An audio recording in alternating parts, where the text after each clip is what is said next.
Домой к Оливии Роуз.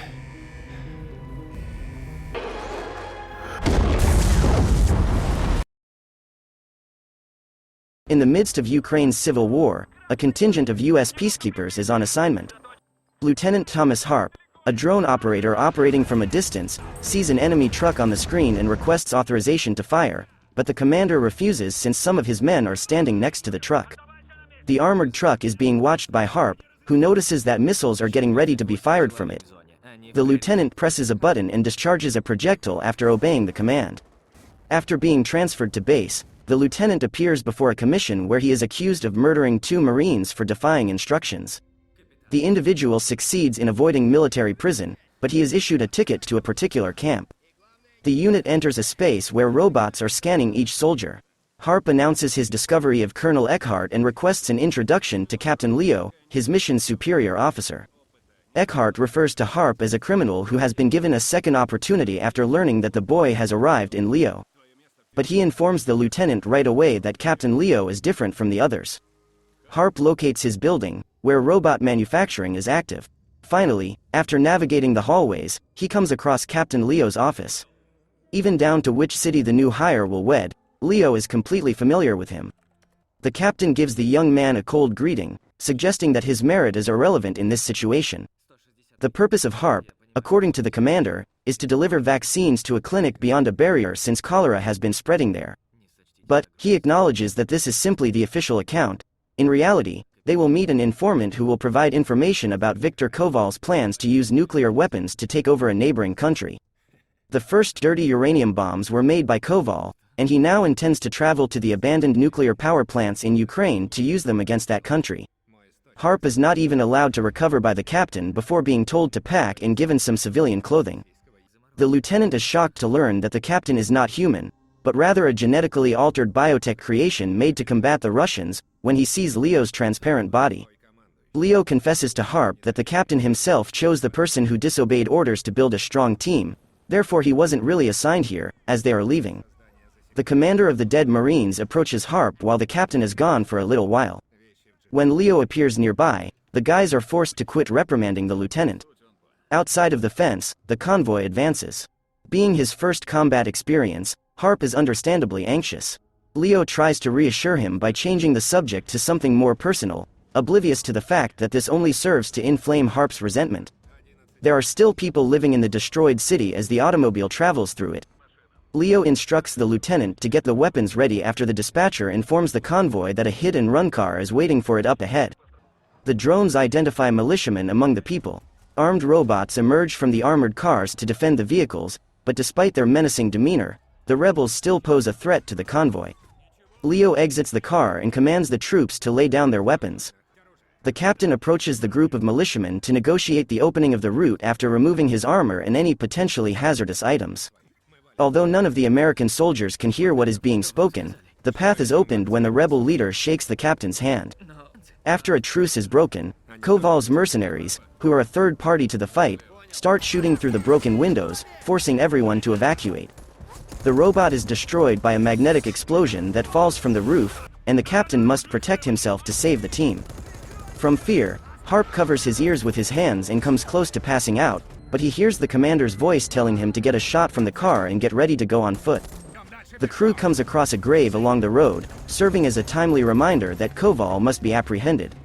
Yet, because it is impossible to grieve the dead for an extended period of time, the captain urges his subordinate to continue on and meet the informant. The boys show up at a camp for refugees where they are already anticipated. A sniper is watching the soldiers through his rifle sight as the captain meets the doctor to whom he must provide the immunizations. The hospital is buzzing as soon as the first gun is fired. The captain notices where the gunfire is coming from, disarms the sniper, and attempts to question him about Viktor Koval. However, when the mercenary is unwilling to cooperate, Leo turns him over to the militia. Leo doesn't want to report what happened to headquarters, and Harp understands that the captain has been lying to him the entire time. The man objects to continuing with the commander, but upon more inspection, he sees that there is no other way out. Despite Harp's memories of the lynching, the captain assures him that, despite his heritage, he too is capable of breaking the law when necessary. The soldiers arrive at a weird location that might pass for a summer camp for kids if it weren't for the armed security and enormous robots. Sophia, a teenage girl who turns out to be Leo's informant, meets the men there. The girl informs him that all he needs to do to stop Koval from launching a nuclear facility is to obtain the secret codes. The merchant Very Oshlik is the only one who can assist the general in discovering the codes, according to Sophia, and even if Koval makes a sizable gift to him, the calamity will still occur. Harp observes a lot more anomalies. Leo purchases guns from Sophia, openly acknowledging that they are being smuggled. The girl encourages the lieutenant to reconsider after observing his regret and reminding him that it was their bombs that decimated the city during the peacekeeping assignment. As the business arrives at the market, Leo enters Oshlak's office and sparks a major altercation. The modified captain catches up with the traitor as he attempts to flee, and Oshlak is forced to divulge all that he knows about Koval and his army to him. Sophia exterminates Oshlak as a traitor to his country after he provides his address. Leo acknowledges that the perimeter case is closed and that he disobeyed orders by going in pursuit of the rebel general when the lieutenant once more requests that the commander report to headquarters. The captain required a human to give him directions since without them, the computer wouldn't be able to function correctly. The biohuman asks his companion to remove a tracking chip from his back so they can be tracked. Armed, the boys make their way to Koval's hideout on the bank. Leo nevertheless agrees to back up once inside and begs Harp to call Eckhart. The lads observe a group of people Koval is holding prisoner in the hallway, which further complicates the situation.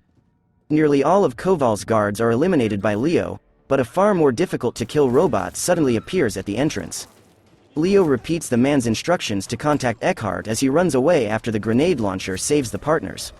While also removing the hostages, the lieutenant contacts headquarters to inform them about Koval.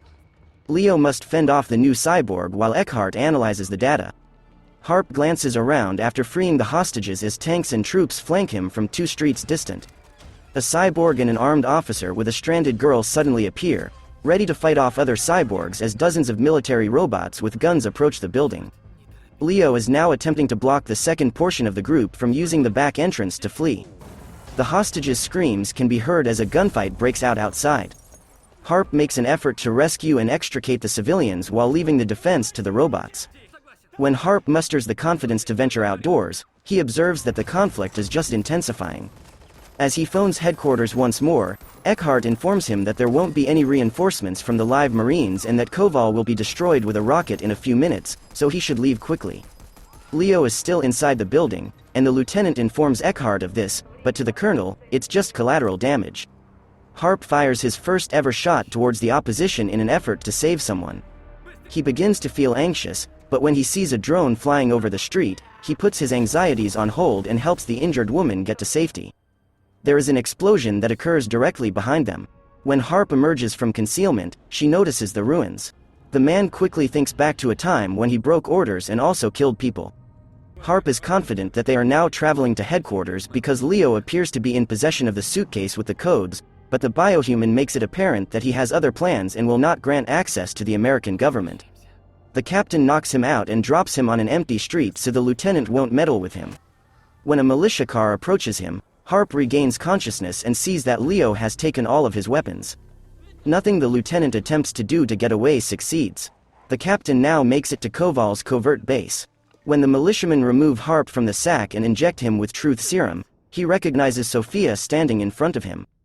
Although the girl teases the soldier and reassures him that the syringe contained only an antibiotic, she still wants to learn everything the soldier has discovered. Sophia informs Harp that this is their plan and that the biohuman must grab the nuclear weapons for the resistance while Leo meets Victor Koval. He accepts the girl's account but rejects the former Commander Harp's prediction that Leo will assume control of the installation for his own gain. Sophia tries to explain to Harp how things truly are. In her opinion, America, which is attempting to undermine peace and order under the pretext of a peacekeeping mission, is the actual adversary, not Russia. Assuming that the resistance is ready to attack the United States with a nuclear weapon, Harp begs Sophia to calm down because millions of civilians will perish. Leo refuses to give the codes to Koval, and the two start fighting. Victor's faction is defeated by the biohuman, who outperforms them in speed and strength and eliminates the entire squad, including the captain. Sophia releases Harp after she receives the signal that Leo has finished setting up the launcher.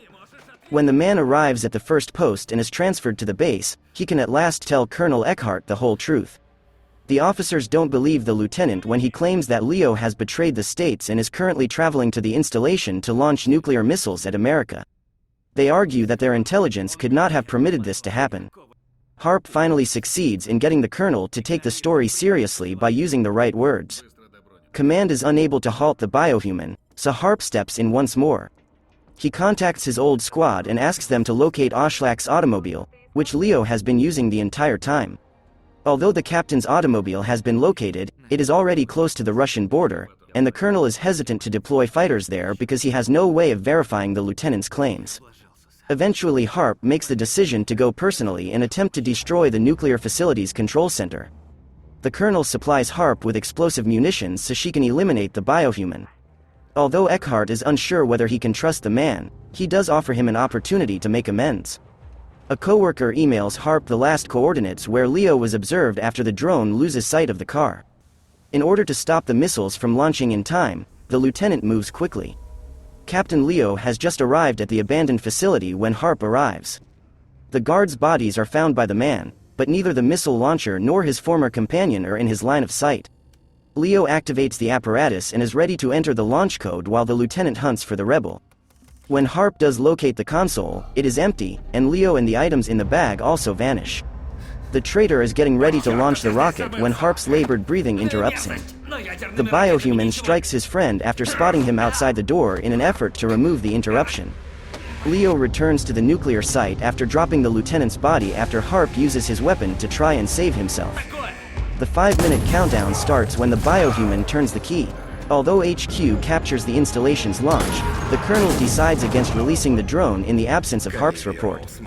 The lieutenant loads the provided ammunition and fires the weapon after regaining his composure.